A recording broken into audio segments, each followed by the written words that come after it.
Okay, so this next news article kind of caught me by surprise, but not really because white supremacy.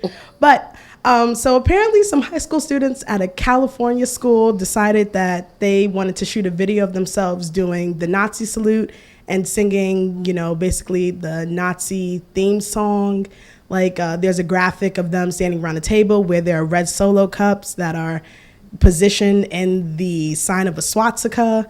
It's a lot, but this goes back to the idea that, while a lot of people would say, oh my goodness, like, why would they be doing that? Like, how is it coming all the way from Nazi Germany from the 1940s all the way up until 2019? And I'm like, the ideas and the ideologies that Hitler represented, which was the whole Aryan race, like you need to be blonde hair, blue-eyed, alabaster skin, very, very white, pretty, like that was the best race. That resonates with a lot of JFF people, especially now in the Trump era that we're in.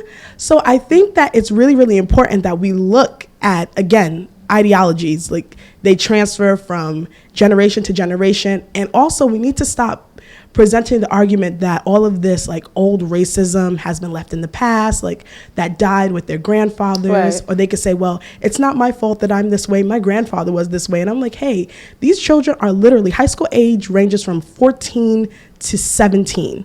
These are literally a new generation of coming up. This is Generation Z making its appearance saying like, hey, it's cool to be like a Nazi and a white supremacist. Yeah, you know, the sad part about all of this, as we speak about Tribulation Trump, because you can't speak about this without speaking about Tribulation Trump because it's all connected. Mm-hmm. Since he has been placed in presidency, and again, illegally by Russia, a spirit has come forth. And that spirit is, again, I stated that Tribulation Trump did not create racism. Racism has always existed. But what he did do is he has empowered those people who are racist to now feel proud to be able to publicly come forth and express their racism and express the fact that they have white power or white privilege and, evil rhetoric or hateful rhetoric, should I say, towards those of the brown-skinned people. I read a report not too long ago that stated two JFF older white women were sitting in Burger King, and while they were sitting in Burger King, I believe the person who worked there was probably Mexican or of some Hispanic descent. They actually said to the worker there, "Why don't you go back to your country?" This would have never been heard of some years ago before Tribulation Trump. Now, again, racism has always existed, but there is no doubt that since Tribulation Trump has been in office, that people have felt more powerful or empowered to come forth, if that makes any sense, Esther, if you understand what I'm saying. And even the FBI themselves has stated that there's been an increase of 226% in what they have been viewing as far as white supremacy and white nationalists and so forth. And so you, as a young person who actually just recently graduated from Fordham University, and you're in this generation, what do you think about all of this?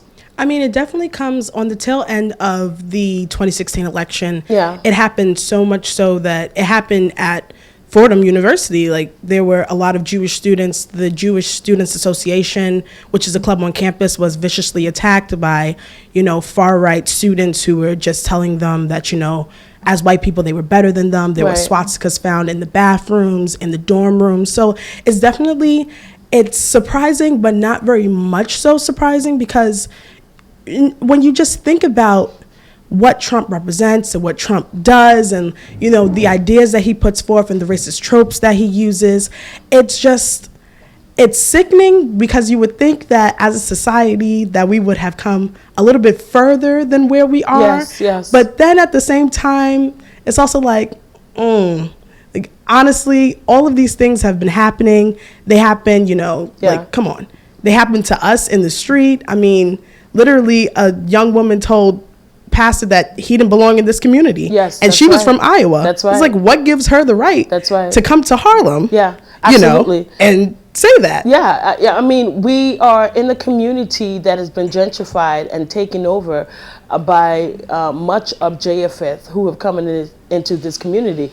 But I will say that it's still Harlem, by the way.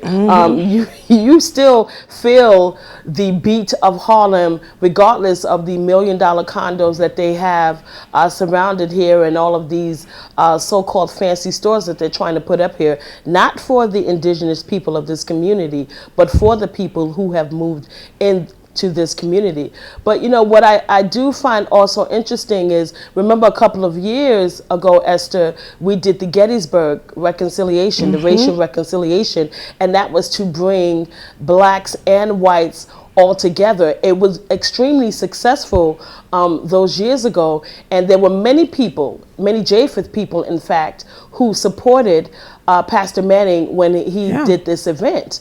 And I remember how they were praising him, and some people even stated that was the best experience that they ever had in their entire lives. And so now fast forward to where we are at present. Some of those same people who attended the Gettysburg event are some of the people who have now turned their backs against this ministry and against the Honorable James David Manning since Tribulation Trump has taken office. And so again, when we talk about this racial thing, and people can try to pretend all day and say that it has nothing to do with color, but it absolutely does.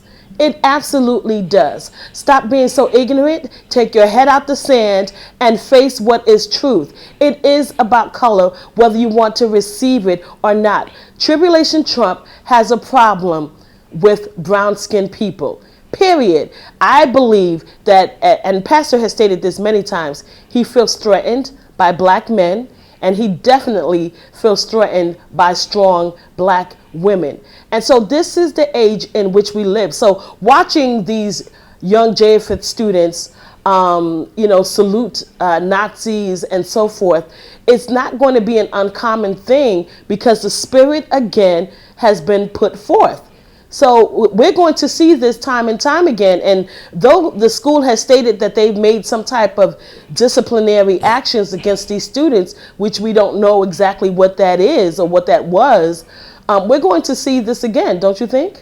Definitely. And if I can interject and go back, it's mainly because the churches, like the white evangelical churches, have not stood up and said, hey, we condemn this.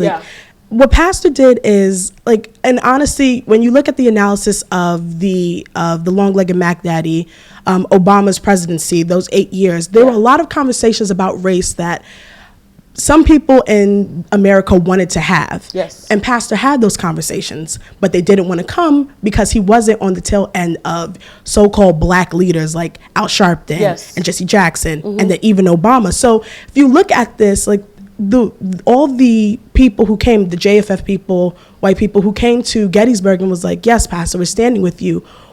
Their hearts weren't fully with Pastor. That's right, absolutely. And dare I say, partially, it was in a way because Pastor was a black man that didn't need them. He didn't need their charity. Yes. He got all of that from God. Yes. And that, I think a part of that is what always bothered them. So when they got back to their white evangelical churches and Trump promised that he could give them this and give them that, they felt like they were going to get something and that they were fully needed. Yeah. And I think that's one of the main issues that we're having right now, is why we see such a weakness going through JFF and the white community, is that the churches have no backbone.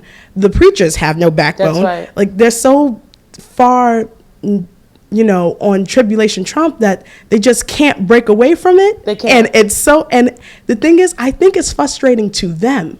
But because they don't know the word, they don't understand that they've been turned to a reprobate mind. Yes, absolutely. And that's what I was going to get to, was the fact that God has condemned, he's condemned them.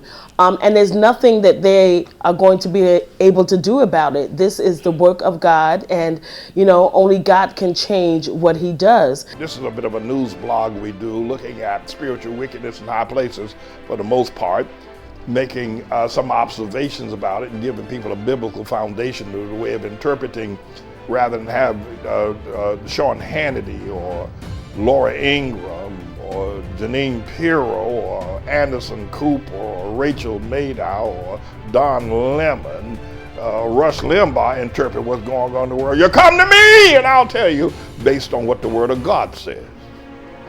They'll just give you their worldly, sinful view.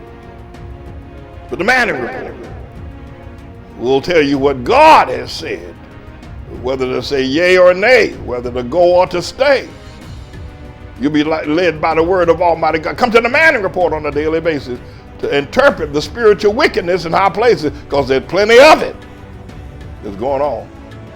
And so I'm the Lord's servant, James David Righteous Rebel Manning, and I'm here to serve you with news and information.